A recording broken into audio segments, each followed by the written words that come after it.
Daily wise కార్మికులు ఆశ్రమ పాఠశాలలో పనిచేస్తున్నటువంటి కార్మికుల సమ్మె 30 రోజులకు చేరుకున్నది.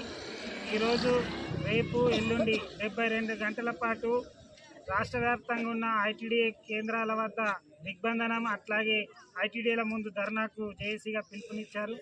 హాస్టల్ డైలీ వైజ్ కార్మికుల యొక్క న్యాయమైన కోరికలను, న్యాయమైన డిమాండ్స్ని పరిష్కరించాలని చెప్పేసి తెలంగాణ ఆదివాసీ గిరిజన సంఘం డిమాండ్ చేస్తూ ఉన్నది.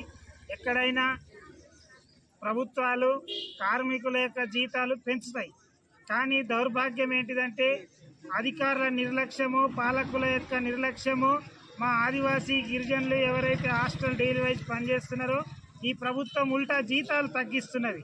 ఇది ఎక్కడి న్యాయం అనే దాని గురించి ఈ సందర్భంగా మేము అడుగుతా ఉన్నాం.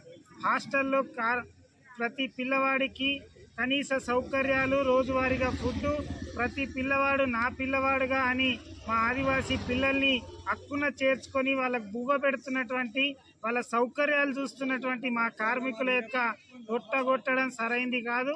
కాబట్టి వెంటనే వీళ్ళ సమస్యల్ని పరిష్కరించాలా, పే స్కేల్ని అమలు చేయాలా, జీవో నంబర్ 64ను రద్దు చేయాలా, అట్లాగే కనీస వేతనం ఇవ్వాలనే దాని గురించి సుప్రీంకోర్టు చెప్పింది, హైకోర్టు చెప్పింది, కానీ ప్రభుత్వాలకు బుద్ధి వస్తలేదు.